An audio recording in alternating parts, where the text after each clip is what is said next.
talked about what students should do. Let's talk about what we actually do. What do we do? I was talking about what do we do when we receive feedback information.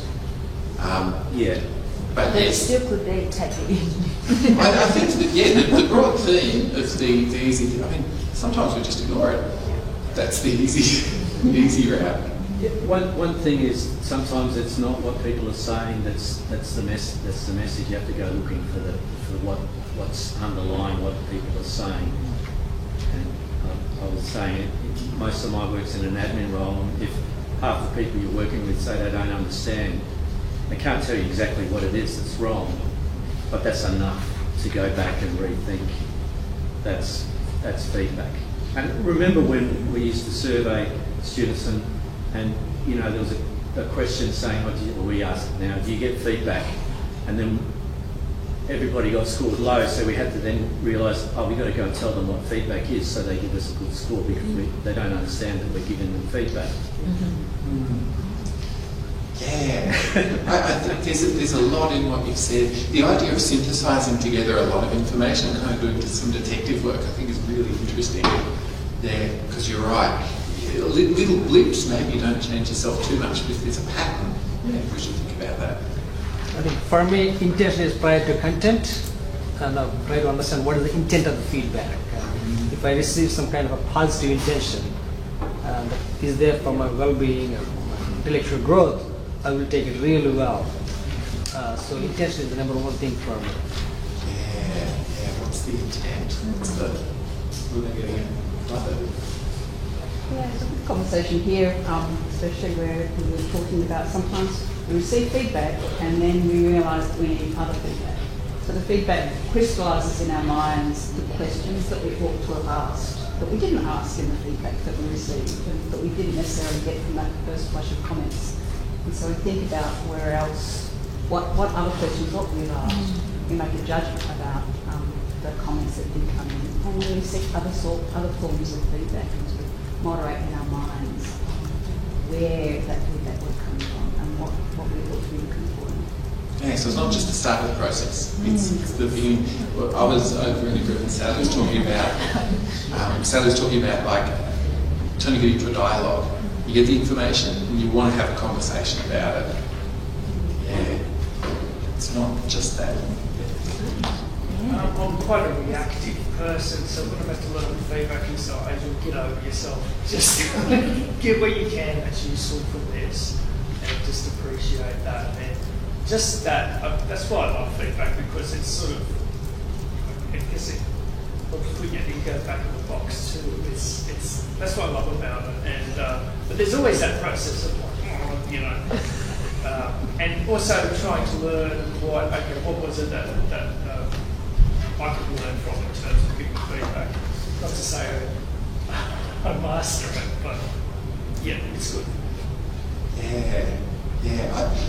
Thank you for being really, really honest about the experience there, because I think we've had some chats that are pretty ideal about the way that we might. Does anyone want to say anything also quite honest and maybe not nice about the hands go up? So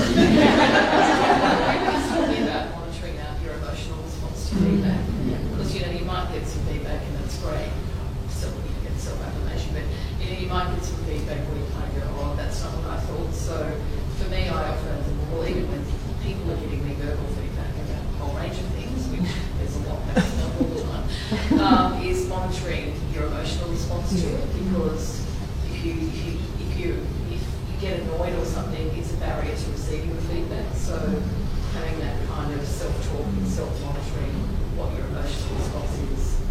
I'm not perfect at it, but having that and to moderate then how you might respond. Yeah, I think monitoring is about all I can aspire to. I can be aware of it and I can track it, but I'm not actually that great with it. I've learned that and it's okay. Sorry. Up the back, yeah. Part of it's about when you're seeking feedback to try and remove the need for affirmation in your seeking feedback. And I think that's the difficult thing about it too, that we all want feedback all the time. And most of the time I want affirmation that we're all right. And that we need to constantly monitor that. Yeah, if I go back to that book that I mentioned before by Stone and Heaton, they talk about 3 different types of feedback, and we often get into mismatches where you're asking for feedback and someone's giving you feedback, but they're not the same thing. So they talk about affirmation, as you mentioned, or they call it appreciation. They talk about coaching, which is, here's how you can improve and get better. And they also talk about evaluation. Here's, whether the thing is up to standard or not, how it meets certain criteria. And we get into a real mismatch where I am after, as you say, affirmation, but as I might be after this talk, just don't do a good job. I'm after affirmation, and someone gives me coaching, and I'm not after that in that particular moment. We end up with dissatisfaction. They think, that Phill guy doesn't take feedback very well. I think they don't give feedback very well. Yeah, what you've said is a really important point.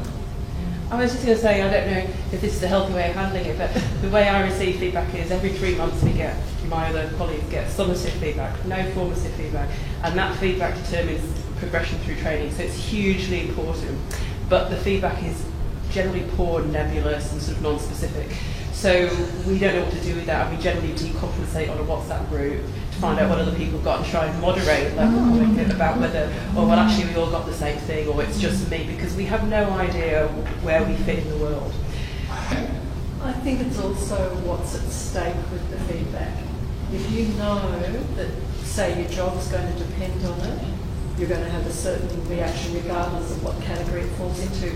If it's a bit like this relentless feedback where, our students, by the time they get to 4th year, they've done so much feedback, I think they're just sick to death. But so you've got to, I think it's what's going to happen for you as a person after that feedback, and the demoralising aspect, which you described beautifully, is so counterproductive to the whole nation of feedback. And I think the technology of feedback, which Boris, I'm sure, could tell us a lot of, we love to play around with it. We love it if there's not a huge amount of things at stake and our life, our job might necessarily depend on it. Stakes really matter, I agree with you. Really important. Yeah.